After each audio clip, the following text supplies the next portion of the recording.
Hello everyone. So আমি আজকে তোমাদের সাথে একটা ভিডিও শেয়ার করতে চলেছি। আমার মনের কথা শেয়ার করতে চলেছি, যেটা আমি নিজে ফিল করতেছি। সো আমি আজকে তোমাদের সাথে আমার একটা ইনফরমেশন শেয়ার করতে চাই। অনেক দিন আগে থেকে আমি ভাবছি যে আমি একটা ভিডিও তোমাদের সাথে শেয়ার করব, আমি আমার এক্সপিরিয়েন্স তোমাদের সাথে শেয়ার করব। তো টাইম হয়ে ওঠেনি, যার জন্য আমি আজকে তোমাদের জন্য এই ভিডিওটি শেয়ার করছি। সো বেসিক্যালি এই ভিডিওটা আমার তাদের জন্য, তাদেরকে ইনফরমেশন দেওয়ার জন্য যারা এইবার রিসেন্ট উচ্চ মাধ্যমিক দিয়েছো, যারা এইচএস পাস করেছো।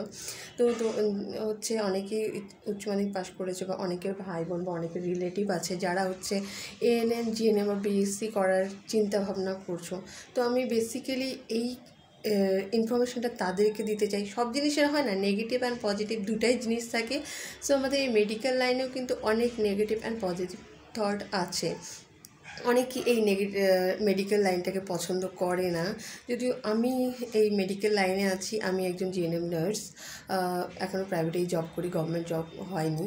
সো আমি তো আমার কাজকে ভীষণ ভালোবাসি, আমি প্রাউড ফিল করছি যে আমি একজন জিএনএম নার্স। সো তোমাদেরকে বলছি, তোমরা যারা ভাবনা চিন্তা করছো যে এই জিএনএম নার্স বা এএনএম জিএনএম বা বিএসসি করবে, চিন্তা ভাবনা করেছো, তো তোমাদেরকে আমার একটাই কথা বলার আছে যে তোমরা অবশ্যই তোমাদের আশেপাশে ভালো কোনো মানুষের কাছে আগে এই ইনফরমেশানটা নিবে, এই মেডিকেল লাইনের নেগেটিভ অ্যান্ড পজিটিভ জিনিসগুলো চিন্তাভাবনা করবে, জানবে, দেন তোমরা এই মেডিকেল লাইনে আসার চেষ্টা করবে।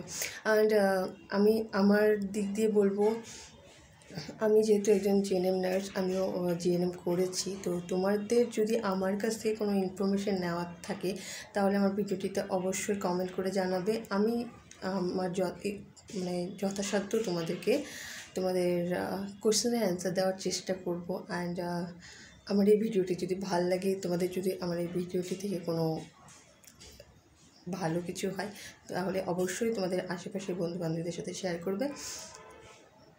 এটুকুই। Thank you.